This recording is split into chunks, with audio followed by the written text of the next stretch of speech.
Hi guys, today we will talk about how to turn off this sign and know how you can do that on your X app.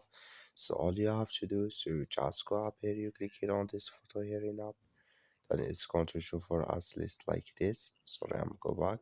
So when you click here in up here in this list, it's going to show for your list like this. And you just go down, so you click here on settings in support here, and you go down, so then you click here on settings in privacy, then it's going to take here in this list. Then all you have to do now, so you just click here on privacy and safety here, then you go down, so then you click here on Inferred identity here, then you come here to this list, then you just come here to personalize password on your Inferred identity here. You click here in this sign or this color, and like you see color, it's gone. That's mean it's on off now.